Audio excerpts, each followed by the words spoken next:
హరి ఓం శ్రీ గురుభ్యో నమః. ఓం నమో భగవతే శ్రీరమణాయ. గురు ఉపదేశ రత్నమాల్లో మనం నిన్న ఎరుక అనేటువంటి అంశాన్ని గురించి చెప్పుకున్నాము. దానిలో పరిశుద్ధ జ్ఞానమైన తన మౌన స్వరూపంలో ఇతర విద్యలన్నీ పూర్తిగా నశించిపోతాయి. అలాగే ఇతర స్థితులన్నీ కూడా తన సహజ స్థితిలో అణిగి ఉన్న ఎరుక యొక్క విలాసాలే నీకు తెలుస్తాయి. కాబట్టి పరిశుద్ధమైన జ్ఞానం నీ మౌన స్వరూపమే. దానిలో ఇతరంగా మనం ఎన్ని నేర్చుకున్నా తెలుసుకున్నా అవన్నీ కూడా నశించిపోతాయి.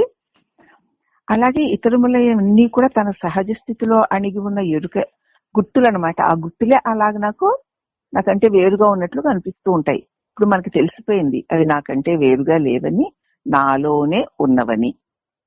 మన గుర్తులన్నీ మనలోనే ఉన్నాయి, ఇంకెక్కడైనా ఉన్నాయా? మనలోనే ఉన్నాయి కదా. అంచేత ఇవన్నీ కూడా మన సహజ స్థితిలో అణిగి ఉన్న ఎరుక విలాసాలను తెలుస్తుంది. ఉన్నాను అనే సహజ రూప మాత్రంగా తోస్తున్న జ్ఞానమే హృదయము. ఈ ఉన్నాను అనేది సర్వసహజంగా మనకి ఉంది, అదే సత్యజ్ఞానము. ఆ జ్ఞానం ఉండడం చేతనే ఇతర విషయాలను తెలుసుకునే వృత్తులు అంటే వాసనలు లేకపోతే ఆ హృదయానికి సత్యము దానికి అదే గోచరిస్తుంది. అంటే అది ఇది వారు వీరు అప్పుడు ఇప్పుడు అనేటువంటి గుర్తులు కనుక అక్కడ అడ్డుగా లేకపోతే మన సహజ స్వరూపమైన ఆ సత్యం మనకు అనుభవానికి వస్తుంది. కనుక ఆ హృదయాన్ని అంటే నేనేగా నేనున్నానని నాకే కదా తెలుస్తుంది. ఆ తనని ఆశ్రయించి ఉండు ఆత్మనిష్టయే స్వయం ప్రకాశమైన ఆత్మజ్ఞానము. కనుక ఆ హృదయాన్ని తాను ఆశ్రయించి ఉండడమే ఆత్మనిష్ట అంటే. అదే స్వయం ప్రకాశమైన ఆత్మజ్ఞానము, అదే స్వస్వరూపము, అదే మోక్షము. తనకంటే అన్యంగా ఏవి తెలియబడుతున్నా అవి అన్ని తన్నాశ్రయించుకుని ఉన్నాయే తప్ప తన్ను విడిచి లేవని, అవన్నీ తనలోనే ఉన్నాయి తప్ప తనకంటే వేరు కావని. మనం అన్ని కూడా మనకంటే వాళ్ళు మన లోపల ఎవరో గుర్తొస్తారు, వాళ్ళు మనకంటే వేరు అనుకుంటూ ఉంటాం. అవునా? మనకెవరో గుర్తొచ్చారు, వాళ్ళు అక్కడెక్కడో ఉన్నారు, వాళ్ళు నాకంటే వేరు అనుకుంటాం. అవును కదా. ఎక్కడో ఉన్నారు, ఏదో అమెరికాలోనో లేకపోతే ఏదో వేరే దేశంలో లేకపోతే వేరే ఊర్లోనో ఉన్నారు. వాళ్ళు నీ లోపల నీ తెలివిలో నీకు గుర్తులోకి వచ్చారు. వాళ్ళు నువ్వు ఎలా చూస్తావు? నా లోపల నా తెలివిలోనే ఉన్నవారిగా చూస్తావా? చూడవు కదా. వాళ్ళు ఎక్కడో పలానా చోట ఉన్న పలానా వారిగా మనం చూస్తాం. అవునా? బాగా గుర్తించాలి ఈ విషయం. ఎవ్వరూ మనకి గుర్తొచ్చే వాళ్ళందరూ మనకంటే బయట ఉన్నారు అనే చూస్తాం. ఎప్పుడు కూడా మనం మనలోనే ఉన్నారు అని చూడం. అది చూస్తే జ్ఞానం వచ్చేసినట్టే. ఒక మంచి వారు గుర్తొచ్చినా, ఒక చెడ్డ గుర్తొచ్చినా, ఒక కష్టం గుర్తొచ్చినా, ఒక సుఖం గుర్తొచ్చినా, ఒక గొప్పది గుర్తొచ్చినా, ఒక చెడ్డది గుర్తొచ్చినా, నాలోనే నాకే నా తెలివిలోనే నాకు తెలియబడుతున్నారు, నాలోనే అని చూడం. నాలో గుర్తుకొచ్చినటువంటి సంఘటనలు, పరిస్థితులు, వ్యక్తులు నాకంటే ఎక్కడో వేరుగా ఉన్నారు అని చూస్తాం. అదే భ్రమ. ప్రతి ఒక్కళ్ళ అలాగే చూస్తాం. ముందు వారు ఇప్పుడు నీకు గుర్తులోకి రాలేదనుకో, వారు ఎక్కడున్నారు అన్న ఛాసే నీకు ఉండదు కదా. ఎలా ఉన్నారన్న ఛాసే మనకు ఉండదు కదా. ఉంటుందా? వారు ఉన్నారు అంటే నీవు వారు ఉన్నారని అనుకుంటేనే వారు ఉంటారు. అంచేత వారు ఎక్కడున్నారు? నీలో ఉన్నారు. నీలో ఉన్నవారిని నువ్వు నీకంటే వేరుగా బయట ఎక్కడో ఉన్నవారిగా చూస్తూ ఉంటాం. ఇప్పుడు మనం అందరం కూడా మెలకుగా ఉన్నాం అనుకుంటూ మనలో మనకి తెలియబడుతున్న వారిని, దృశ్యాలని మనకంటే దూరంగా ఎక్కడో ఉన్నదానిగా చూస్తున్నాం, మనకంటే వేరు అన్నదానిగా చూస్తున్నాం. అవునా కదా. ప్రతి ఒక్కరి అనుభవము అదే. కానీ నాలో లేకపోతే వెలుపల లేరు అన్నది ఎవ్వరూ గుర్తించరు. అందుకే భగవంతుడు ఏమన్నాడంటే మయాతత మిదం సర్వం జగత్ అవ్యక్త మూర్తినా అన్నాడు. ఇది అని తెలియబడే జగత్తంతా కూడా నాలోనే ఉంది అని ఆయన గుర్తించాడు. ఏది కనపడుతున్నా, ఏది వినపడుతున్నా, ఏది తెలుస్తున్నా, ఏది గుర్తొస్తున్నా, జగత్ అనబడే ఇది అనబడేదంతా నాలోనే ఉంది. జగదవ్య మత్ స్థాని సర్వభూతాన్ని నచాహంతే శ్వవస్థిత. సమస్త భూతములు నాయందే ఉన్నాయి, కానీ నేను వాటి యందు లేను. అవి నాకంటే వేరుగా ఎక్కడో ఉన్నాయి అనుకుంటున్నాం కదా, అవునా? అలా ఎక్కడో లేనయ్యా, అవన్నీ నాలో ఉన్నాయి అంటున్నాడు భగవంతుడు. ఆ శ్లోకం చెప్పాడు కదా 9వ అధ్యాయంలో 4వ శ్లోకం, అదే ఇక్కడ చెప్తున్నారు. ఏమని అంటే, ఉన్నాను అనే తన సహజ రూపమాత్రంగా తోస్తున్న జ్ఞానమే హృదయము. నీలో ఉన్నాను అన్న సహజమైన ఒక ప్రకాశం, ఒక తెలివి, అదే జ్ఞానం, అదే హృదయం. ఇతరములను తెలుసుకునే వృత్తులు లేకపోతే అక్కడ ఇతరము అంటూ తనకంటూ వేరుగా వేరుగా ఎవరెవరో ఎక్కడో ఉన్నారు అన్న తలంపులు లేకపోతే ఆ హృదయానికే తన స్వరూపము తనంతట తానే తెలుస్తుంది. అక్కడ తానే ఉన్నాడు, ఉన్నాడు ఎరిగి ఉన్నాడు అంతే, తెలివై ఉన్నాడు అంతే. ఆ తెలివిలోనే ఎవరైనా ఉండొచ్చు, ఎప్పుడైనా ఉండొచ్చు, ఎలాగైనా ఉండొచ్చు, మంచివారుగా ఉండొచ్చు, చెడ్డవారుగా ఉండొచ్చు, అనేక దృశ్యాలు అందమైనవి ఉండొచ్చు, బాధాకరమైనవి ఉండొచ్చు. అవన్నీ ఉన్నాయి అంటే ముందు అవి నీలో నీవు ఉన్నాయని అనుకుంటే తప్ప అసలు బయట కూడా ఎప్పుడూ లేవు. బయట ఉండడం అన్నది లేనే లేదు. అలా బయట ఉన్నది అన్నట్లు కనపడుతోందంటే అది కళ. కళలోనే నీకు ఒక జగత్తు గోచరించి ఆ జగత్తులో అనేక నామరూపాలు తోచి ఆ నామరూపాలలో నేనొక రూపమును అన్న భావన కలిగి ఆ నేను ఒకడిని అనుకున్న భావనతో కూడిన ఒక జగత్తులో విహరిస్తూ ఉంటాను. అనేక కష్టసుఖాది అనుభవాలను పొందుతూ ఉంటాను. ఆ ప్రపంచం అంతా కూడా తనకంటే వేరుగా ఉన్న అనుభవమే కలుగుతూ ఉంటుంది. వెలుగు వచ్చిన తర్వాత అటువంటి జగత్తు గాని అటువంటి అనుభవాలు గాని నీకున్నాయా? మరి అదంతా నీలోనే కదా కలిగింది, నీలోనే కదా నిలిచింది, నీ చేతనే కదా అనుభవింపబడింది. నీకంటే బయట ఉన్న దాని వలే నువ్వు చూస్తున్నావు. ఓహో, ఇదంతా నాలోనే జరిగింది, ఇంత ప్రపంచము నాలోనే ఉండి నాలోనే జరిగి నాకే అనుభవానికి వచ్చింది. ఆ కలొచ్చింది పోయింది అంటున్నావు కానీ ఇదంతా నీ లోపలే కదా జరిగింది. వెలుగు వచ్చేసరికి లేకుండా పోయింది, అవునా? ప్రతి ఒక్కరికి అనుభవమే కదా. నీ లోపలే జరుగుతూ ఉంటే మరి అంత ప్రపంచం ఎట్లా పట్టింది నీలో? పశ్చన్యాత్మని మాయయా బహిరివోద్భూతం యదా నిద్రయా అన్నారు దక్షిణామూర్తిలో. ఎప్పుడైతే నిద్రలో ఒక దృశ్యం అనిపిస్తుంటే దాన్ని చూసేసరికి అది నీకంటే వేరుగా ఉన్న దాని వలె గోచరించింది, అవునా? అదొక ప్రపంచము, అక్కడ ఎవరెవరో జనాలు, ఏవేవో అనుభవాలు కలిగిన దానిలాగా తోచింది.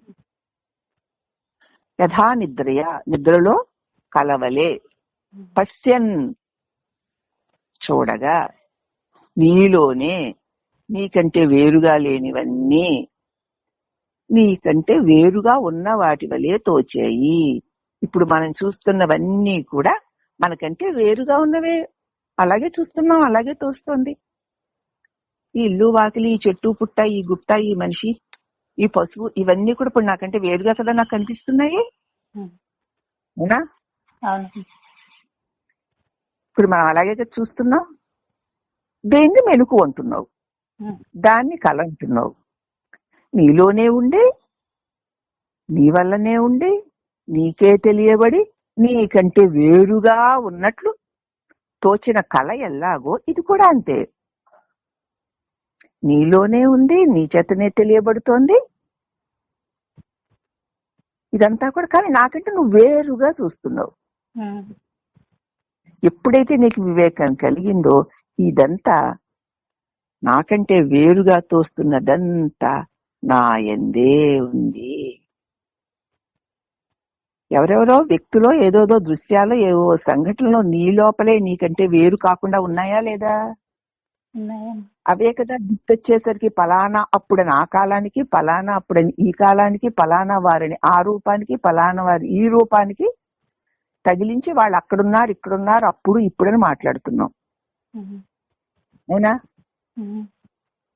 కానీ వారు నీలో ఉన్నవారే నీ చేత పడుతుంటే నువ్వు వారు అక్కడున్నారు ఇక్కడున్నారు అని చూస్తున్నావు. అర్థం అవడం లేదో ఏమిటో మరి. అవుతుందమ్మా.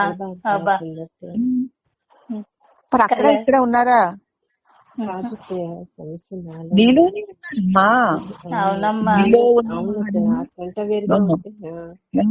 నీలో ఉన్న వారిని నీకంటే వేరుగా ఎక్కడో ఉన్నారని చూడడమే కళ. ఇప్పుడు ఇది కలకాక నిజమా కలకాక నిజమా? కలే అమ్మా.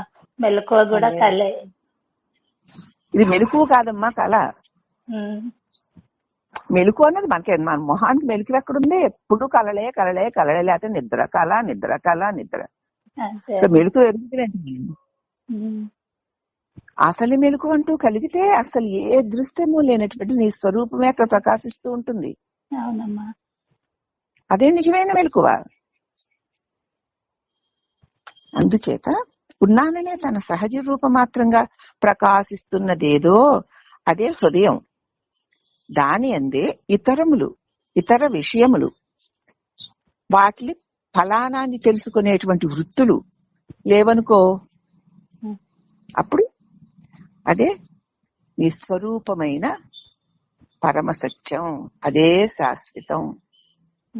దాని యందు ఏ అడ్డు లేదు. ఇది అది వారు వీడు అక్కడ ఇక్కడ భావాలు ఏవి అడ్డుగా లేవు. అచిత్ స్వరూపం అది తనకి తానుగా ప్రకాశిస్తూ అది మనంగా మనకు అనుభవానికి వస్తుంది. కనుక ఆ హృదయాన్ని అంటే తన్ను తాను ఆశ్రయించుకుని ఉండుటయే ఆత్మనిష్ట.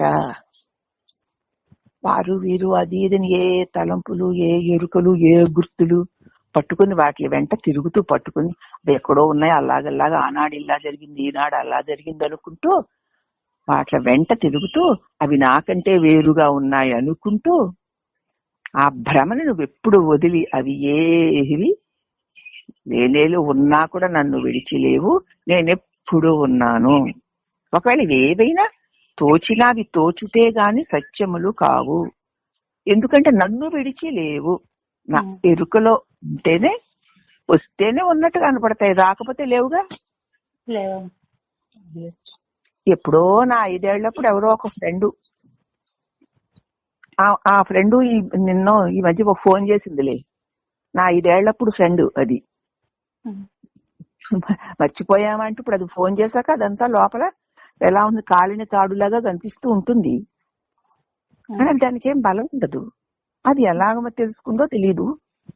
అడ్రస్లు తెలుసుకున్నారు, రాయప్రాజు గారు అమ్మాయి, పలానా అమ్మాయి, దాని పేరు ఇది, ఇలాగా అలాగా నేవో వచ్చేసి మా చుట్టాలు పట్టాలు ఎవరికి ఫ్రెండ్షిప్ చేసుకుంటే దానికి పరిచయం. అయ్యో ఆ అమ్మాయి మా పిన్నమ్మ కూతురేనమ్మా అని చెప్పింది, మా కన్నమ్మ కూతురు. అది దాని అడ్రస్ ఉందా, దాని నెంబర్ ఉందా అంటే ఉంది అని చెప్పి ఆ నెంబర్ ఇచ్చిందట. అది సడన్ గా ఫోన్ చేసింది. ఎవరండి మీరు అంటాను. నేను అయ్యో మర్చిపోయేవేటే అమ్మా, నేను అమ్మాజీనే. వాణి నీ పేరు ప్రభావతి కదూ, అమ్మాజీనే గోపాలపురంలో మనం చదువుకున్నాము అంటే అన్ని వ్యాకరువులు పెట్టింది. అప్పుడు ఒక్కొక్కటి లేచొచ్చి అవి లేచి వచ్చి అమ్మాజీ అనే ఒక వ్యక్తి ఉంది అని అనిపించి అది కాసేపు దృశ్యాలుగా తోచేయి. ఓహో ఇవి ఉన్నాయి. కానీ ఇప్పుడు ఎలా ఉన్నాయంటే అప్పుడు సజీవంగా ఉన్నాయి, కలిసిమెలిసి అవునన్నట్లుగానే ఉన్నాయి, నిజమన్నట్లుగానే. ఇప్పుడు ఎలా ఉన్నాయి, కాలిన తాడు వలె ఉన్నాయి, ఒక చిన్న దృశ్యాల్లా ఉన్నాయి. కానీ ఉన్నాయి. ఎక్కడున్నాయి? నాలో ఉన్నాయి కాబట్టి దాన్ని లేవగొట్టింది. పైనుంచి భావన వచ్చి లోపల ఉన్న దాన్ని లేవగొట్టింది. కాబట్టి ప్రతి ఒక్కటి కూడా నాలో అది లేదనుకో, ఏమో మీరు ఎవరో నాకు తెలియదండి అంటే అక్కడ నేను ఫోన్ పెట్టేస్తా. ఎంత గుర్తు చేసినా నా బుర్రలోకి రాదుగా. మరి ఏదో రండి అని. కానీ అది అవన్నీ ఆ కరువులు పెట్టేసరికి ఓహో అవును కదా అనుకుంటా లేచి వచ్చింది. ఎక్కడి నుంచి లేచి వచ్చింది? ఎవరికి లేచి వచ్చింది? ఎవరిలో కనిపించింది? నాకు 5 ఏళ్ల వయసు కలిగిన అమ్మాది కనిపిస్తూ ఉంటుంది నా కళ్ళకి. ఇప్పుడు పెద్దవాళ్ళం అయిపోయాం కదా, 75 ఏళ్ళు దాటిపోతున్నాయి మనకి. ఒకసారి వీడియో కాల్ చేసుకుని ఒకరినొకరు చూసుకున్నామా అంది. చూసుకుని ఏం చేస్తావి? ఆ చిన్నప్పుడు పిల్లలవి ఎంతో బాగుంటాము, నాకేం వీడియో కాల్ పెట్టకు, అప్పటి వాణిలాగే చూడు నువ్వు, నేను అప్పటి అమ్మాజీలాగే చూస్తానన్నా. బాగుంది కదా హాయిగా. అయితే ఎంత మారిపోయావు? అలా ఎవరు మారిపోయారు? వాణి అక్కడ ఆ వాణియో అమ్మాజీయో అనేటువంటి ఆ నేను మారిపోలేదు, మారకుండా ఉంది కాబట్టి ఈ మేనుల యొక్క మార్పులు మనకు తెలియబడుతున్నాయి. మన శరీరాల మార్పులు మన చేత తెలియబడుతున్నాయమ్మా. మనం తెలివి స్వరూపమే ప్రకాశిస్తున్నాం అప్పుడు, ఇప్పుడు, ఎప్పుడు కూడా. మార్పులు దేహానికి, దేహం వాణి అనుకున్నప్పుడు ఆ మార్పులన్నీ వాణి అనే దేహానికి కలుగుతూ ఉండడం నేను తెలుసుకుంటాను, ఇతరులు తెలుసుకుంటారు.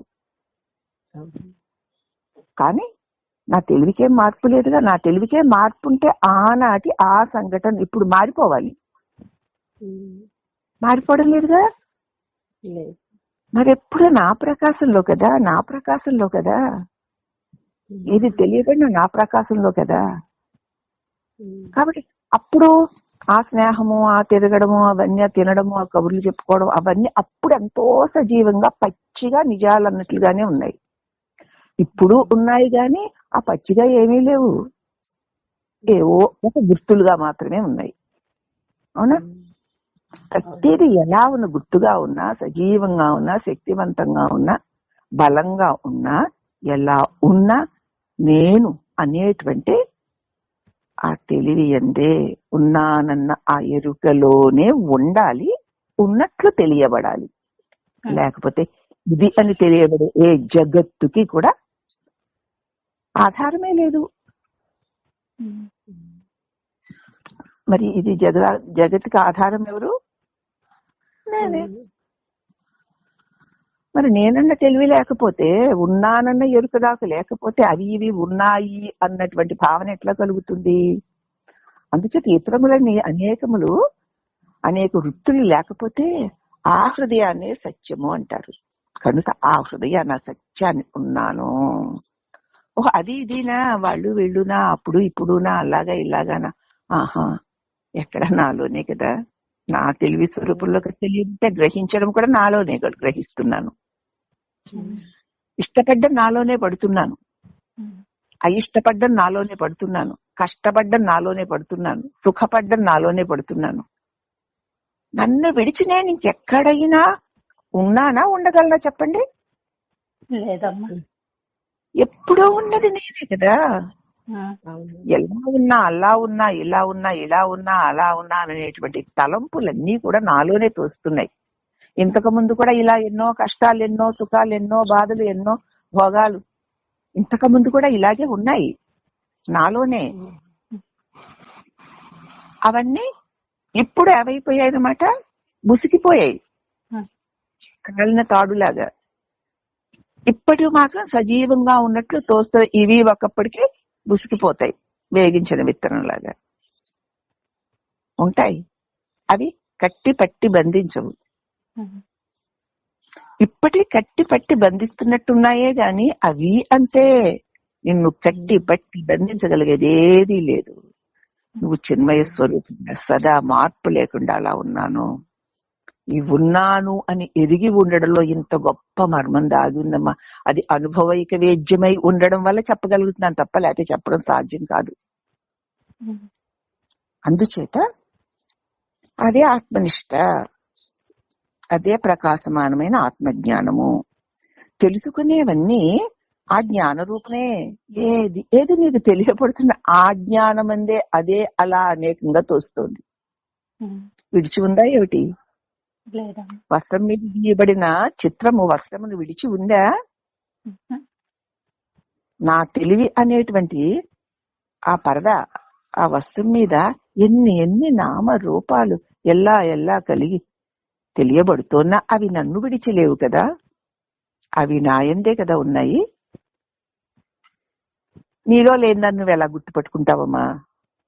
ఉమ్, ఆ ఏది ఉన్నా నీలోనే ఉండాలి. కామం ఉంటే, క్రోధం ఉంటే, లోభం ఉంటే, మదం ఉంటే, మాత్సర్యం ఉంటే, అహంకారం ఉంటే, మమకారం ఉంటే, తప్పు ఉంటే, ఒప్పు ఉంటే, మంచి ఉంటే, చెడ్డుంటే, పాపం ఉంటే, పుణ్యం ఉంటే నీలోనే ఉంది. ఉమ్, ఇంకా ఎక్కడ ఎవ్వరూ నిన్ను విడిచి లేరు. ఉమ్, ఉన్నాను అనే సహజ రూప మాత్రంగా ప్రతి ఒక్కరికి ఉన్నాను అన్నది సర్వసహజంగా ఉంది కదా. ఉమ్, సహజ రూప మాత్రంగా తోచు జ్ఞానమే హృదయము. సర్వ సహజంగా ఉన్నాను అని ప్రతి ఒక్కరిలోనూ ఉన్నటువంటి జ్ఞానమే హృదయము అంటారు. ఇతరాలను తెలుసుకునే వృత్తులు లేని ఈ హృదయానికి సత్యము తనంతట అదే గోచరిస్తుంది. ఇతరాలని తెలుసుకునే వృత్తులు లేని మన లోపల ఏదైనా గుర్తులుంటేనే అవి మనకి ఇతరములుగా మనకంటే వేరుగా ఉన్న వాటిలాగా తెలుస్తాయి.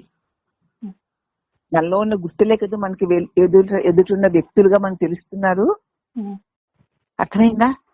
అదేంటి? అసలు 9వ అధ్యాయం అంతా కూడా రాజవిద్య రాజగుహ్యంలో బ్రహ్మ రహస్యాలను చొప్పించి పెట్టేశాడు భగవంతుడు. అందుకే ఆ పేరు కూడా పెట్టాడు. ఉం? ఎంత రహస్యం, ఎంత రహస్యం!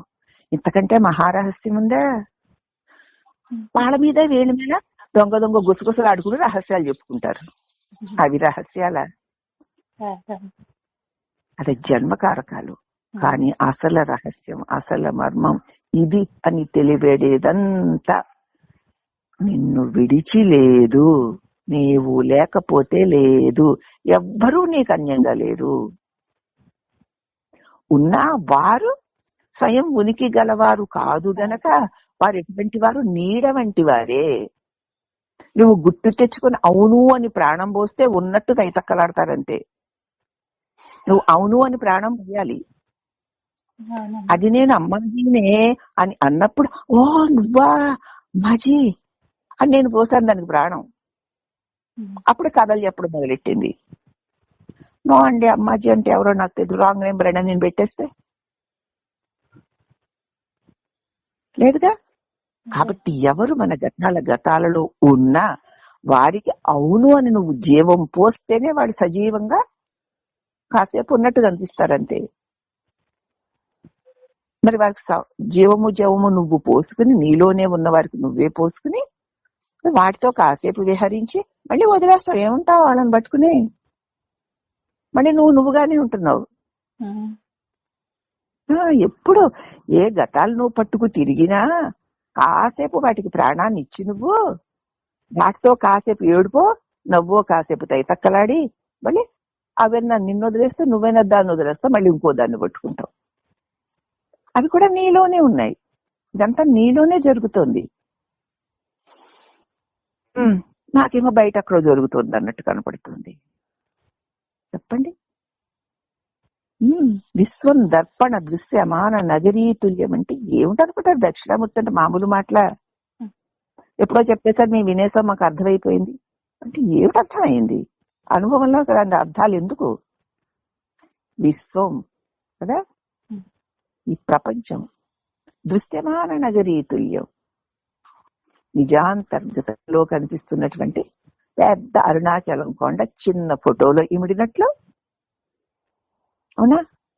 పెద్దదన్న ఈ విశ్వమంతా నా తెలివి అనేటువంటి ఆ అద్దంలో ప్రతిఫలిస్తోంది. నిజాంతర్గతం నాలో. పశ్యన్యాత్మని మాయయా బహిర్వోద్భూతం. ఇది ఫలానాది ఓహో అని చూడగా అది నాకంటే వేరుగా ఎక్కడో హైదరాబాద్ లో ఉందట. ఇంగ్లాండ్ లో ఉండమని ఏమిటి? బహిర్వోద్భూతం, బయట ఉన్న దాని వల్లే కనిపిస్తోంది కలలో లాగా. అవునా? ఉన్నదేమో నీలోనా. నీలో గనక ఫలానా అనేటువంటి గుర్తు లేకపోతే దానికి ఉనికి లేదుగా. ఉందా? కాదండి, నువ్వు గుర్తుపెట్టినా గుర్తుపెట్టుకోకపోయినా ఆ అమ్మాజీ అనే ఆవిడ ఎవరో హైదరాబాద్ లో ఉండనే ఉంది కదా అని అనొచ్చు నువ్వు. నాకు లేదు, మరి నాకు లేదుగా. ఏది నీకుంటేనే ఇతరాలకు కూడా ఉంది అని అనుకుంటావు. నీకే లేకపోతే ఇతరులే ఉండరు కదా. ఉమ్, ఆ ఇతరులకు కూడా ఉందని ఎలా అనుకోగలవు? అనుకోలేదు. ఎవ్వరు లేరమ్మా, అవునమ్మా. ఎవ్వరు లేరు. నిన్ను విడిచి ఎవ్వరున్నా నీలోనే ఉన్నారు. ఉమ్, నా చేతనే, నా తెలివి ప్రకాశం చేతనే ఇది అని తెలియబడేదంతా ఆవరింపబడి ఉమ్, ఉమ్, అవ్యక్తమైన నాయందే ఉంది. సమస్త జీవులు, సమస్త నామరూపాలు నాయందే ఉన్నాయి. వాటి యందు నేను లేను, నాయందు అవి ఉండి సజీవంగా ఉన్నట్లు కనపడుతున్నాయి అంతే. ఉమ్, ఎల్లమ్మో పొల్లమ్మో ఏదో నాయందు అది ఉంది కనుకనే నా సన్నిధానంలో సజీవంగా ఉన్నట్టుందంతే. అలాగే ఈ ప్రపంచమంతా కూడా నాయందే, నా తెలివిలోనే అంతర్గతంగా ఉండి లేదా భావనా రూపంలో ఉండి వ్యక్తమై నాకంటే అన్యంగా ఉన్నట్టు కనపడుతోంది. గుర్తొచ్చింది, అది అమెరికాలో ఉంది కదూ, అది అప్పనపిల్లలో ఉంది కదూ అంటావు. గుర్తు ఎక్కడొచ్చింది? నాలో. నీలోనే కదూ. ఎవరు గుర్తొచ్చారో వారు నీలోనే ఉన్నారు కదూ. మరి అమెరికాలో ఉన్నారంటావేమిటి? అది కూడా నాలోనే ఉంది. అమెరికా కూడా నీలోనే ఉంది కదా. మరి నిన్ను విడిచి ఏదైనా ఉందా అమ్మా? మరి అంతా నీవే అయి ఉండగా, అన్నీ నీలోనే ఉండగా, నీ కన్యంగా మరొక వస్తువు లేదు అని సత్యజ్ఞానం చేత తెలుస్తూ ఉండగా, ఇక మరి ఈ కలిగి తొలిగే వాటి మీద భ్రమలు భ్రాంతులు ఎందుకు? మీరందరూ గొప్ప జ్ఞానులు, కానీ ఇంక ఏది తెలుసుకుంటే నాకు ఇంకా తెలుసుకోవాల్సిన అవసరం లేదో, ఏది నేర్చుకుంటే ఇంక నేర్చుకోవాల్సిన అవసరం లేదో, ఏది పొందితే ఇంక ఇది పొందాలి అది పొందాలనే పిచ్చి కోరిక నాకు ఉండదో దాన్ని తెలుసుకోవాలని ఉందండి. అది నాకు ఒక్క భగవాన్ దగ్గరే తెలుస్తుంది అనిపించింది. ఆయన రమణవాణిని మమ్మిస్తే నేను చదువుకోవడం వల్ల. మీరు రమణ సత్సంగమే చెప్తున్నారన్నారు కాబట్టి నేను వచ్చానండి అంటే ఆయన ఎంత ఆనందపడిపోయారో. మా మాటలో అంత మర్మం ఉందని నాకు కూడా తెలియదు. నేను చెప్తున్నాను కదా, నాకు తెలియకుండానే నాకు జ్ఞానం వికసించింది. నాకు కూడా తెలియదు అంత గొప్పవని, ఆ మాటలు అంత గొప్పవని నాకు కూడా తెలియదు. ఇప్పుడు తర్వాత తెలిసావు అంత గొప్పవా, అందుకైనా వాళ్ళు అంత ఆనందపడిపోయారు అని. ఏది తెలుసుకుంటే ఇక నాకు తెలుసుకోవలసిన అవసరం లేదో, దేన్ని పొందితే ఇక నాకు ఏమి పొందక్కర్లేదు అని ఉండగలను, అది నాకు తెలియాలి. అందుకు సత్సంగానికి వస్తే ఇది కూడా భగవాన్ దగ్గరే దొరుకుతుంది అని నాకు అనిపిస్తోందండి. ఎందుకంటే మా అమ్మ ఇచ్చిన రమణవాణి పుస్తకాల వల్ల. నేను భగవాన్ ఏమి చూడలేదు, ఆ పుస్తకాల వల్ల నాకు అలాగ అనిపించింది. మీరు రమణ సత్సంగం చెప్తారు కాబట్టి నేను మీ దగ్గరకు వస్తున్నానంటే, అమ్మ ధన్యురాలు అమ్మా. ఇటువంటి కాంక్ష నీలో కలిగితే అది ఎప్పటికీ ఆరదు తల్లి. అది నెమ్మదిగా రగిలి నీకు ఏది కావాలో దాన్ని అది అందిస్తుందమ్మా అని సత్సంగం చెప్పేసి ఆయన ఏదో చెప్పారు. మన అది చెప్పలేదో నాకు గుర్తులేదు. మళ్ళీ తిరిగి వచ్చేస్తూ నా గేటు దగ్గర నన్ను వదిలేసి వెళ్ళిపోతామ్మా. ఉన్నది జ్ఞానమే, ఉన్నది జ్ఞానమే, జ్ఞానం తప్ప ఇంకా ఏది లేదు. అది జ్ఞానం ఒక్కటే ఉందా అండి, ఇంకేమీ లేదా అంటే లేదమ్మా. చూడు, ఒక పక్షి కుస్తోందంటే జ్ఞానం వల్లనే, ఒక పశువు కదులుతోందంటే జ్ఞానం వల్లనే, ఒక విషయం తెలుస్తోంది జ్ఞానం వల్లనే, ఒక దుఃఖం తెలుస్తోంది జ్ఞానం వల్లనే, ఒక సుఖం తెలుస్తోంది జ్ఞానం వల్లనే. ఏది ఉందని తెలుస్తోన్నా అది జ్ఞానం వల్లనే. ఆ జ్ఞానం లేని చోటు లేదు. అంత జ్ఞానమే, అంత జ్ఞానమే అన్నారు. అవును కదా అనిపించింది, కానీ అంత స్థిరంగా దృఢపడలేదు. తర్వాత జీవితంలో వ్యక్తులు, వాళ్ళ వ్యవహారాలు, వాళ్ళ తాపత్రయాలు అవన్నీ చూస్తూ ఆ జీవిత గమనంలో అటువంటి పరిస్థితులు వ్యక్తుల మధ్య జీవిస్తూ ఉండగా సోమయాజి గారి మాటలు కూడా గొప్ప జ్ఞాన దీపాల్లాగా నా లోపల పనిచేసాయి. వారందరూ నాకు ఎవరో ఏం తెలుసు. తర్వాత మరి నేను ఒక్కసారి కూడా వాళ్ళని నేను చూడలేదు. అప్పుడు ఎప్పుడు ఏది మనకు కావాలో, నిజంగా భగవంతుడు కావాలి, సత్య జ్ఞానం కావాలి, ఇవి కావాలి అవి కావాలని అందరికీ ఎక్కువ యావ ఎక్కువమ్మా. అసలు అన్నీ ఇచ్చేవాడెవడో వాడు కావాలన్న కోరిక గనక మనకి జన్మ సంస్కారం వల్ల కలిగిందా, ఇక ఆ జ్ఞానాగ్ని దగ్ధ కర్మాణం అదే కాల్చుకుంటూ పోతుంది. అదే లోపల దాని ప్రయత్నం అది చేస్తూ ఉంటుంది. నాకు మీ సన్నిధానంలోకి వచ్చి మీ సత్యజ్ఞానాన్ని వింటున్నాను, మీ సన్నిధానంలో ఈ ఆత్మ అనుభవాన్ని పొందుతున్నాను, కానీ మళ్ళీ మర్చిపోతున్నాను స్వామి అని ఒకరు భగవాన్ దగ్గర అంటే, నాలో అయితే మార్పు ఏమీ రావట్లేదు, ఎన్నాళ్ళ నుంచో వస్తున్నాను, మీ సన్నిధానంలో ఆనందాన్ని పొందుతున్నాను, మళ్ళీ నేను మామూలుగా అయిపోతున్నాను, లోపల నాకు ఏ మార్పు కలిగినట్లు కనిపించడం లేదు స్వామి అంటే, లోపల ఏం జరుగుతుందో నీకేం తెలుసు? నీకు తెలియక్కర్లేదు. నీ లోపల జరగవలసింది జరుగుతుంది, అది నీకు తెలియక్కర్లేదు. నీకు తెలిసినంత మాత్రాన నువ్వు ఇప్పటి ఉన్న స్థితి నుంచి అధికము కాలేవు, తెలియకపోయినంత మాత్రాన ఇప్పుడున్న స్థితి నుంచి నువ్వు తక్కువ కాలేవు. ఆ జ్ఞానమే నీకు ఆ జ్ఞానాన్ని అంతటిని తొలగిస్తుంది. లేకపోతే నువ్వు మళ్ళీ మళ్ళీ మళ్ళీ ఇక్కడికి రాలేవు, మళ్ళీ మళ్ళీ జ్ఞానాన్ని వినలేవు. నువ్వు మళ్ళీ మళ్ళీ జ్ఞానాన్ని వింటున్నావంటే, సత్సంగంలోకి వస్తున్నావంటే, ఆసక్తి చూపిస్తున్నావంటే, లోపల ఆ జ్ఞానాన్ని రగలకపోతే నువ్వు కదలగలవా? ఇప్పుడు మనమేనండి, ఇప్పుడు ఆ జ్ఞానం చేస్తున్న పనే కదా ఇదంతా. ఉన్నదే జ్ఞానం. ఎప్పుడు ఎక్కడ అది ఎలాగ ప్రస్ఫుటంగా వెలువరింపబడి మనకి మన అజ్ఞానాన్ని తొలగించాలో అప్పుడే తొలగించడానికి పరిస్థితులు, పరిసరాలు, సంఘటనలు అన్ని వాటికి దారిస్తాయి. కాబట్టి ఉన్నది జ్ఞానమే. నువ్వు ఆశ్రయించుకో, ఆ జ్ఞానస్వరూపుడైన గురువుని ఆశ్రయించుకో. ఆయన చెప్పిన ఉన్నాను అన్న దాన్ని పట్టుకొనుండు, ఇంకా జరగవలసింది అదే జరుగుతుంది. పులి నోట్లో పడిన మాంసపు కండ మళ్ళీ అలా తిరిగి రాదో, నీకు మళ్ళీ అజ్ఞాన అంతరంలో పడే దరిద్రం రాదు రాదు రాదు అంటున్నారమ్మా. కాబట్టి ప్రాణులంతా జ్ఞానమే, తప్పంకోటి కాదు. ఎందుకంటే అనుగ్రహమూర్తి పరమాత్మ కూడా జ్ఞాన స్వరూపమే అయి ఉంది కదా. కనుక జ్ఞానాన్ని తెలుసుకోవడమే పరమార్థం, పరమ పురుషార్థం. అంటే నేను అనేటువంటి ఒక భావన యొక్క లక్ష్యం ఏమిటంటే జ్ఞానము నేనని తెలుసుకోవడమే, జ్ఞానమై ఉండడమే. ఇంతకంటే ఇంక చేయవలసింది లేదు. దీనికంటే ఏది చేసినా నిన్ను నువ్వే కిందకి దిగజార్చుకుంటున్నావు అని అర్థం అని చెప్పి మనకి 72 ఇది ఎరుక అంటే జ్ఞానము, తెలివి యొక్క స్వరూప స్వభావాలు, దాని ప్రభావము, దాని అనుభవము కూడా చెప్పారు. మనకు అవన్నీ వచ్చే కూడా, ప్రభావం తెలిసింది, స్వభావం తెలిసింది, అనుభవం కూడా వచ్చింది కదా.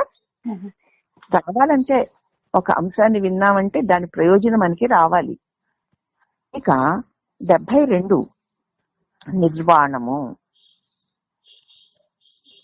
పాము కుబుసాన్ని వదిలినట్లు నేను ఇది అంటే నేను ఈ దేహాన్ని, నేను వాణిని, నేను అది ఇది అనే అభిమాన బంధం చేత దుఃఖాలను కలిగచేసే పంచకోశాలను వదలడమే మనం గుర్తించవలసిన ఉత్తమ ధర్మము. అంతకుముందు ఆ కుబుసము పామే అయి ఉంది, అవునా? పాముని అంటుకుని ఉన్న కుబుసము పామే అయి ఉంది కదా. ఎప్పుడైతే ఆ పాము నెమ్మదిగా ఆ కుబుసాన్ని నెమ్మదిగా వదిలేస్తున్నందుకు బాధ కలుగుతుంది. ఎందుకంటే అది ఏం చేస్తుందంటే ఒక చిన్న హుక్కు లాంటి దానికి తగిలించుకుంటుంది తన చర్మాన్ని, ఆ కుబుసాన్ని తగిలించి తను ముందుకి పాకుతూ ఉంటుంది. ఆ పాకడం వల్ల ఆ శరీరానికి అంటుకున్న కుబుసం ఊడి ఇది దాని నుంచి వేరుపడుతుంది. అప్పుడు నొప్పిగానే ఉంటుంది, అయినా సరే అది ఊడితే తప్ప దానికి సుఖం ఉండదు. దానికి ఆ తేలిక పడే సుఖం కోసం ఈ ఊడే నొప్పిని భరిస్తుంది. భరించి పూర్తిగా ఈ మెడ దగ్గర నుంచి తోక వరకు ఎంత పొడుగుందో అంత పొడుగు కూడా నెమ్మదిగా వదిలించుకుంటూ కుబుసాన్ని వదిలేస్తుంది. కుబుసాన్ని వదిలిన పాము గొప్ప వేగవంతంగా, పౌరుషవంతంగా పరిగెత్తగలుగుతుంది. ఇప్పుడు అర్థమైందా? అలాగున నేను దేహాన్ని అని అంటుకొని ఉన్నాం. పాముకి వదలక ముందు కుబుసం పామే అయి ఉన్నట్లు నాకు నా స్వరూప జ్ఞానం కలగక ముందు ఈ నేను అనే కుబుసాన్ని పట్టుకొనే ఉన్నాం, అంటుకొనే. నేను ఇది అనేటువంటి అభిమాన బంధం చేత దుఃఖాలను కలుగ చేసే పంచకోశాలు ఇవన్నీ దుఃఖాలను కలుగ చేసేవే, ఇవన్నీ నశించిపోయేవే అన్న పంచకోశాలని జ్ఞానం చేత ఆ పంచకోశాలను నెమ్మదిగా వదిలివేయడమే మనం నిర్వర్తించవలసిన ఉత్తమ ధర్మం. అంతే. పాము కుబుసాన్ని వదిలేసి పాము నశించిందా? అలాగే ఈ దేహాన్ని నేను అన్న భావనని వదిలేసి ఈ దేహాన్ని అంటి పెట్టుకున్న నేనిది కాదు, నేను జ్ఞాన స్వరూపాన్ని, నేను పరమ ప్రకాశాన్ని అనేటువంటి నా ప్రకాశమందు దుఃఖమే లేదు, నేను ఏకమై ఉన్నాను అన్న భావన బలంగా ఉన్నానన్న ఎరుక బలంగా ఉండగా ఈ కుబుసంలాగా ఈ దేహం, ఈ పంచ కోశాలు ఇవన్నీ కూడా నెమ్మదిగా ఎక్కడా నొప్పి కలిగినా బాధ కలిగినా సరే దాన్ని పట్టించుకోకుండా దీన్ని వదలడమే నా ధర్మం, దీన్ని వదిలితేనే నేను సుఖం, దీన్ని నేను అనుకుంటే బంధం, ఇది నేను కాదు, నేను ఇది కాదు అన్నటువంటి ఎక్కడ నొప్పి కలిగినా సరే, నొప్పి అంటే దీన్ని ఎవరన్నా ఏదన్నా అంటే నొప్పి, దాన్ని పోతే నొప్పి, దీన్ని పొగడకపోతే నొప్పి, ఏదో ఉంటే నొప్పి, నాది ఉంటే ఇలా ఇవన్నీ కలుగుతుంటే దేహాన్ని బట్టి, ఇవన్నీ దేహానికి నాకు కాదు, ఇవన్నీ దేహానికి నాకు కాదు, నేను దీనికంటే అతీతంగా ఉన్నాను, దీన్ని వదిలేయాలి. ఈ పాము కోశాన్ని వదిలినట్లుగా ఈ పంచకోశాత్మకమైన ఈ శరీరాన్ని జాగ్రత్తగా ఎక్కడ కాంప్రమైజ్ అవ్వకుండా వదిలేస్తూ పోవడమే మనం చెయ్యవలసిన ధర్మం. జీవుడిగా, ఒక సాధకుడిగా నేను చేయవలసిన ధర్మం ఇదే. ఇది చేయకుండా ఎన్ని చేసినా అవి బంధాలే కలిగిస్తాయి. కాబట్టి అట్టి ఆత్మనాథుణ్ణి, మౌనానందాన్ని పొందడానికి తాను కప్పుకున్న పంచకోశాల రూపంగా ఉన్న ఈ దేహాభిమానాన్ని వదిలేయాలి. మౌనంగా, శాంతంగా, ప్రశాంతిగా ఉన్నటువంటి ఆ ఆత్మనాథుడు నా స్వరూపం, దాన్ని పొందాలి అంటే తాను కప్పుకొని ధరించినటువంటి ఈ దేహం అనే వస్త్రాన్ని, పంచకోశాల వస్త్రాన్ని నేను కాదు అని ఆ దేహాభిమానాన్ని వదిలేయాలి. అదే జీవునికి నిర్వాణ స్థితి. వదిలే ఇది నువ్వు కాదు, దీనిని నేననేటువంటి ఈ గూటిలో, ఈ జైల్లో బంధింపబడి ఉన్నావు, దీన్ని వదిలేసి బయటికి రా. నువ్వు వ్యాపించగలవు, వ్యాపించిపో. ఈ దేహం నిండా వ్యాపించిన నువ్వు ఈ దేహం వెలుపల కూడా ఉన్నావు, ఈ దేహం వెలుపల కూడా వ్యాపించి ఉన్న నువ్వు దిగంతాల వరకు కూడా వ్యాపించగలవు. నీవు వ్యాపించు. ఎంత శక్తివంతుడివో గుర్తించు. దీనికి బంధీవి కావు నువ్వు, పరిమితుడువు కావు నువ్వు. నేను అపరిమితుడును, ఎంత దూరమైనా వ్యాపించగలను. నాకు దూరంతో కానీ, దేశంతో కానీ, కాలంతో నీ పని లేకుండా నేను అంతటా అన్నిటా వ్యాపించి ఉన్నవాడను. ఎందుకంటే వ్యాపించగలుగుతున్నాను అనంతంలోనికి, ఆకాశంలోనికి. ఆకాశం ఎంత దూరం వెళ్ళినా తరగనిది ఆకాశం. ఆ ఆకాశమందు నేను ప్రకాశమై అంతటా అన్నిటా ప్రకాశిస్తున్నాను. నేను అఖండ వ్యాపక పరబ్రహ్మమును అని నీ దృష్టిని గనక ఆ ఆకాశం వైపుకి ఇంకా అలా వ్యాపించిపోతున్న భావంలో ఉన్నావు అంటే ఇంకా అసలు నీకు దేహం కనిపిస్తుందా? దేహభావం తోస్తుందా? లోకం కనిపిస్తుందా? లోక భావన తోస్తుందా? అక్కడ ఏమీ లేవుగా. ఆ వ్యాపించి ఉన్న ఆకాశం, అక్కడ ఎరుక అనే ప్రకాశం. అంతే అంతలా వ్యాపించుకోగలిగిన నువ్వు ఎంత పరిమితమైపోయి దిగి వచ్చేసి ఈ శరీరంలో కూరుకుపోయి ఇది నేను అనుకునే కుళ్ళు కొంపలా బ్రతుకుతానంటావేమిట్రా నాయన? నీ స్వరూపం వ్యాపకం, నీ స్వభావం ప్రకాశం విస్తరించిపో, వ్యాపించిపో. ఈ బంధంలో, ఈ జైలులో, ఈ మలమూత్రాల బండాగారంలో, ఈ మురుకు కూపంలో పడి ఉండే దరిద్రం నీకు లేదు. నువ్వు వ్యాపించగలవు అని నీ స్వరూపాన్ని నీవే నీకు నువ్వే ప్రోత్సాహాన్ని ఇచ్చుకుంటూ, ఉన్నది నేనే, ఉన్నది నేనే, దిగంతాల వ్యాపించి ఉన్నది నేనే అని ఈ భూ పరిధిని, ఈ దృశ్యాన్ని అంతటినీ దాటిపోయి దాటిపోయి దాటిపోయి నువ్వు ఎంత ఎక్కువసేపు ఆ ఆకాశ స్థితిలో ఆ ప్రకాశమై ఉంటూ ఉంటూ ఉంటూ ఉంటూ ఉంటావు. అది భావనే అయినా అది స్వరూప భావన అవడం వల్ల బంధం కాదు. ఈ దేహం నేనన్న భావన నీ రూపాన్ని, నీ స్వరూపాన్ని బంధిస్తుంది కాబట్టి ఇది బంధం. ఈ బంధం నుంచి విడుదల పొందాలంటే నీ స్వరూపము వ్యాపకమని, ప్రకాశమని, నువ్వు స్వరూపం వ్యాపించి ప్రకాశిస్తూ ఉండు. అదే జీవుని యొక్క నిర్వాణ స్థితి. అర్థమవుతుందా?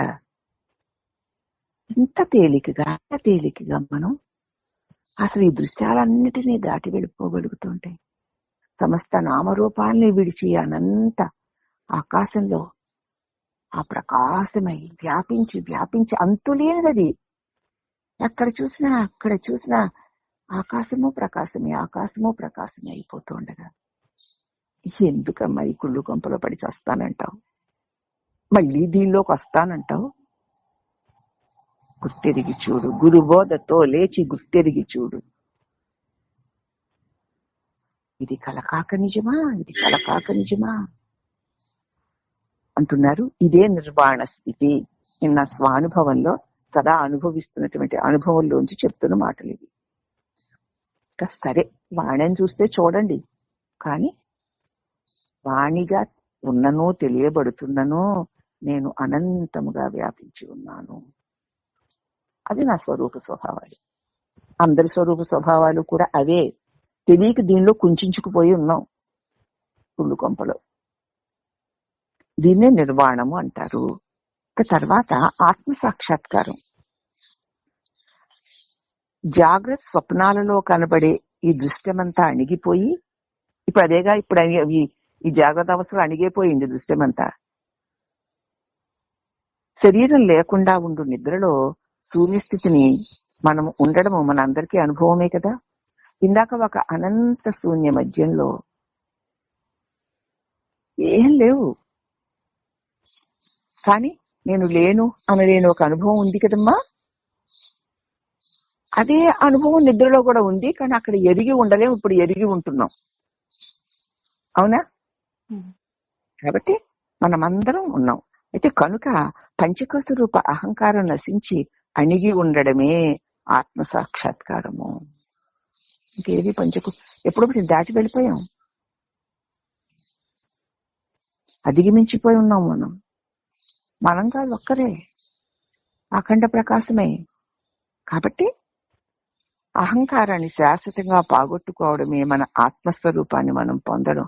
వాటి మాటికి ఈ దేహంలోనే ఈ కొంపలో బంధితుడమైపోయి చేసే వ్యవహారాన్ని వదిలేసి ఈ దేహంను నుంచి విడిగా వ్యాపించి, విడిగా అంటే ఇది కూడా నీ జ్ఞానంలోనే ఉంది, నీ ప్రకాశంలోనే ఉంది.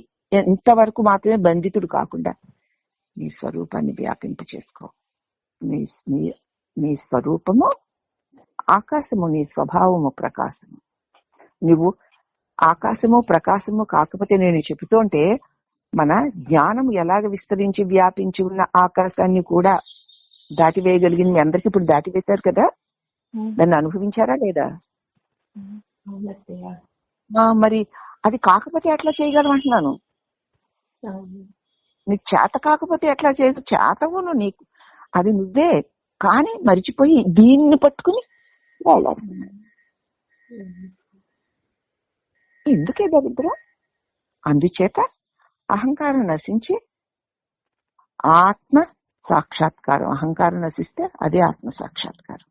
అహంకారం నశించడానికి ఇక్కడ ఏముంది? అక్కడ ఆకారం ఉంటే అహంకారం, ఆకారం కూడా దాటి విడిచి వెళ్ళిపోయాం. అంత పాము కుబుసాన్ని వదిలినట్టు. అప్పుడు నా సహజ స్వభావం ఏకము అనంతము వ్యాపకము చిద్గగనానంద స్వరూపమై ఉంది. అట్టి చిద్గగనానందం నేనై ఉండగా అట్టి ఆనందాన్ని నేను గురు ప్రబోధతో నాదే అయిన దాన్ని నేను పొందగలుగుతూ ఉండగా ఇక మళ్ళీ దీనిలో పడి ఈ అల్లకల్లోలాలలో ఎవ్వడైనా దొరలాలనుకుంటాడా? అనుకోడు. మరి రాక తప్పదు కదా అంటాం. రావడం కాదు, ఉన్నావు ఆల్రెడీ. ఇప్పుడు కూడా దీనిలో ఉన్నావు నువ్వు. కానీ ఇది వరకట్లాగా అంటుకొని లేవు. నీలో అది ఉంది, నువ్వు విడిచి ఉన్నావు. నీ వల్ల అది కదిలి మెదులుతోంది అని తెలుసుకోగలుగుతావు. ఇప్పుడు మీ రూపము మీకు దృశ్యమవుతోంది, అలాగే ఈ సమస్త జగత్తు దృశ్యమవుతోంది. నువ్వు దృక్కై అఖండ వ్యాపకమై ఆకాశమై చిస్వరూపమై ప్రకాశిస్తూనే ఉన్నావు. అది మనకు అనుభూతం అవుతూనే ఉంది కదా. ఇది చెప్పకపోతే, ఇది అందించకపోతే వాడు గురువే కాదమ్మా, మీ ఇష్టం, ఏదైనా చేసుకోండి. అందుచేత అసత్యమైన కళ చెదిరి ఒకడు మేల్కున్నాడు. ఇప్పుడు మన కళ చెదిరినట్టే ఉంది. ఇప్పుడు ఇది ఈ అసత్యపు కళ అయిన ఈ జాగ్రత్త పోయి అహంకారరహిత తురీయ స్థితి వంటి మెలకువను పొందితే అది మెలకువ. అప్పుడు ఆత్మస్వరూపం సూర్యుని వలె వ్యాపించి ప్రకాశిస్తూ ఉంటుంది. కనుక ఆత్మ విచారణతో నేను ఆకారాన్ని అనే ఈ అహంకారం నాశనం చేసుకో. అది ఆత్మ సాక్షాత్కారం. నేను అధిగమించిపోవడమే ఇదే నేను అనుకోకుండా. నువ్వు ఎంత ఎంత అధిగమించి వ్యాపించిపోతూ ఉంటావో అంతగా నీ స్వరూప విస్తరణ నీకు తెలుస్తూ ఉంటుంది. నేను పరిమితులను బంధితులను కాను. ఈ దేహం కూడా నా తెలివిలో తెలియబడుతూ నా సన్నిధానంలో చైతన్యమే కాసేపు కదులుతూ ఉంటుంది అంతే. అది నేను కానే కాను అన్న స్పృహ మనకి స్వానుభవంతో కలుగుతుంది. నేను దేహం కాను అనుకుంటే ఏమీ కలిగిపోదు. కనుక అసత్యమైన కళ చెదిరిపోయి మేల్కున్నట్లు ఈ అసత్యపు కళ అయిన ఈ జాగ్రత్త పోయి అహంకార రహిత తురీయ స్థితి వంటి మెలకువని పొందితే అప్పుడు ఆత్మస్వరూపం సూర్యుని వలె ప్రకాశిస్తుంది. కనుక ఆత్మ విచారణతోనే నేనెవరు అని నిన్ను ప్రశ్నించుకుంటే నేను అన్న ఆ నేనన్న తలంపు పోయి ఏదైతే మిగిలి ఉంటుందో అది నేను నిజస్వరూపంగా గుర్తించి ఆ గుర్తించిన దానిలో జారకుండా ఉంటే అప్పుడు నువ్వు వ్యాపించి ఉన్న ఆ చిదాకాశాన్ని అన్న అనుభవం నీకు కలుగుతుంది.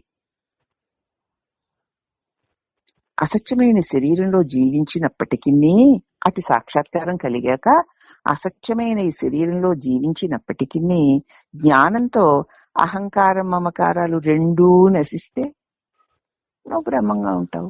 ఇప్పుడు మళ్ళీ శరీరం జీవించే ఉంది కదా, దీనిలోనూ ఉన్నాను కదా. కానీ ఇటువంటి ఆత్మానుభవం పొందక ముందటి నేను, పొందిన తర్వాత నేను ఎలా ఉన్నాను? అట్టి నా స్వరూప జ్ఞానంతో ఇది నేను అన్న అహంకారము, అది నాది అనే మమకారము రెండూ నశించిపోయి ఉండడమే బ్రహ్మముగా ఉండుట. నేనా నాదా ఏదో అలా నా తెలుగులో అలా కాసేపు తొలుగుతూ ఉంటాయి. అందుకే అన్నిటికీ ఒకటే మంత్రం, రాని పోని నేను అలాగే ప్రకాశిస్తున్నాను అని ఉండడమే అమ్మా బ్రహ్మ సాక్షాత్కారం, బ్రహ్మంగా ఉండడం.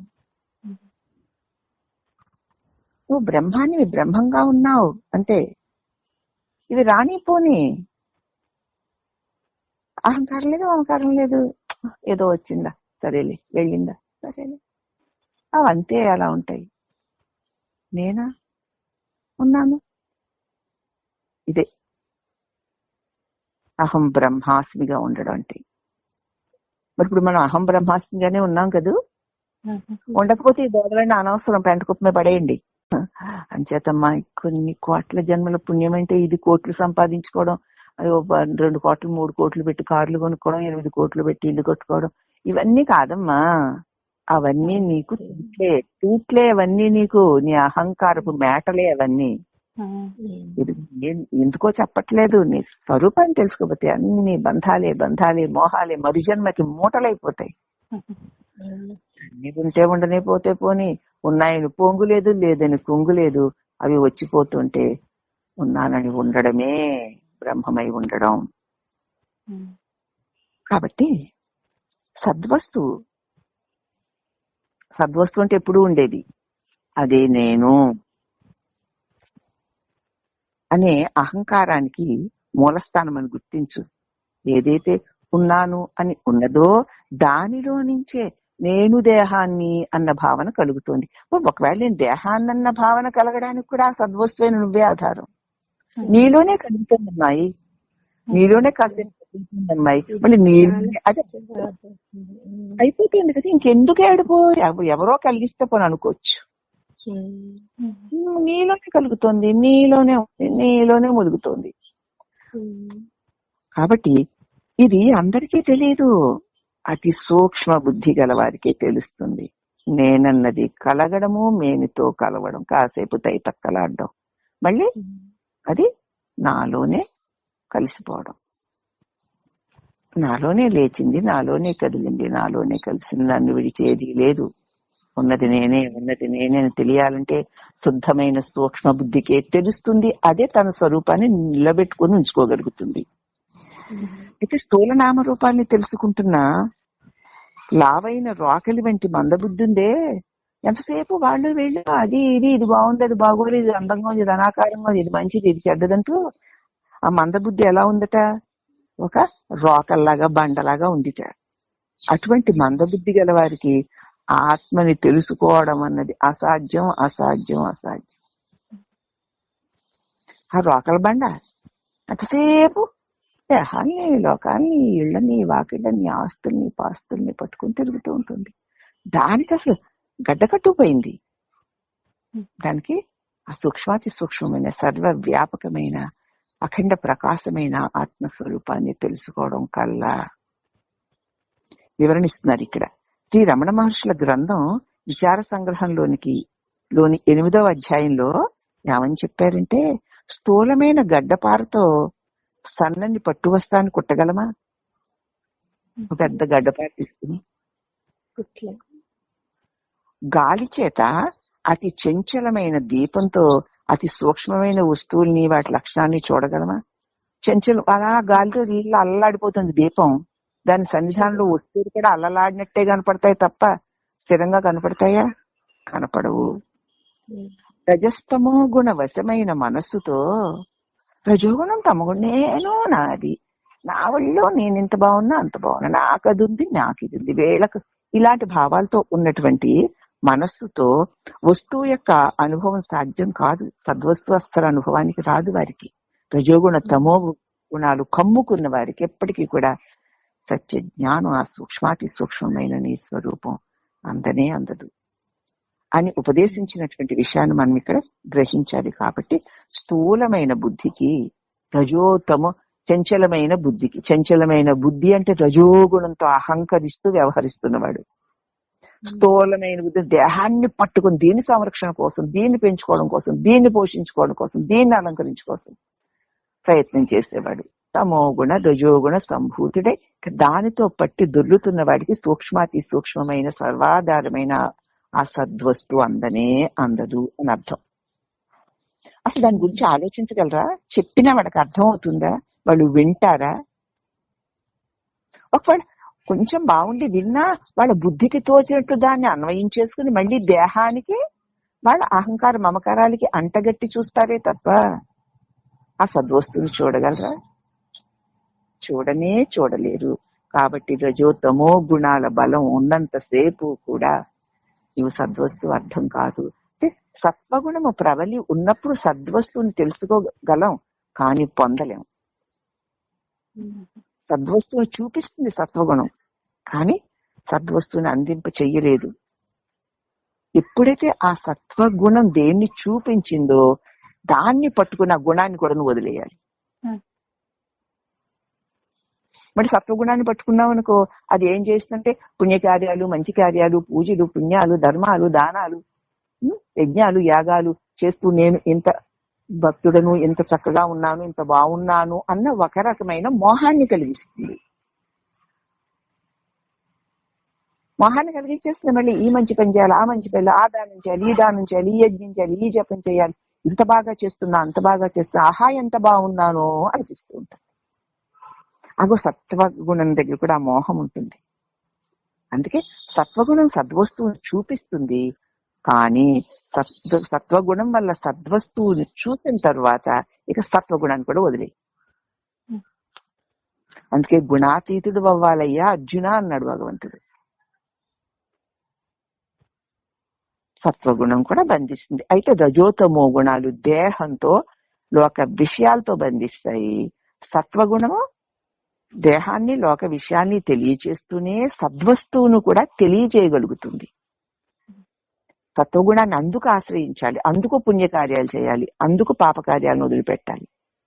చేసిన తర్వాత భగవంతుడు ఇట్టివాడు, నా స్వరూపం ఇట్టిది అని తెలుస్తుంది, తెలియజేస్తుంది అంతే. కానీ అది తెలియజేసిందని నువ్వు పట్టుకుని దాన్ని వదిలేయకపోతే ఆ సత్వగుణం మళ్ళీ నీ సత్కార్యాలతోటి, యజ్ఞాల యాగాలతోటి, దానాల ధర్మాలతోటి ఇంత బాగున్నాను, అంత బాగున్నానని మోహాన్ని మళ్ళీ కలిగిస్తుంది. ఇది బాగా గుర్తించుకోండి. అది మంచిదే, కానీ దానికి కూడా లొంగకూడదు మనం. అది దేన్ని చూపించిందో దాన్ని పట్టుకున్నాక దీన్ని వదిలేయాలి. అందుచేత ఈ గుణాల యొక్క ప్రభావాలు ఇలా ఇలా ఉంటాయి. ఈ గుణాలున్న వాళ్ళు ఇలా ఉంటున్నారు, ఈ గుణాలున్న వాళ్ళు ఇలా ఉంటున్నారు. నేను అటువంటి వ్యవహారం జరుగుతుంటే ఆ గుణాల వలలో ఉన్నాను అన్నమాట. మరి నేను ఇదా, నేను తెలివినన్నారుగా, అందరేమిటి తెలివై ఉన్నానుగా, ఉన్నాను అని నేను ఉండడానికి గుణాలు కావాలా అని మాటి మాటికి ఆ ఉండడాన్ని ఆశ్రయించుకోవాలి.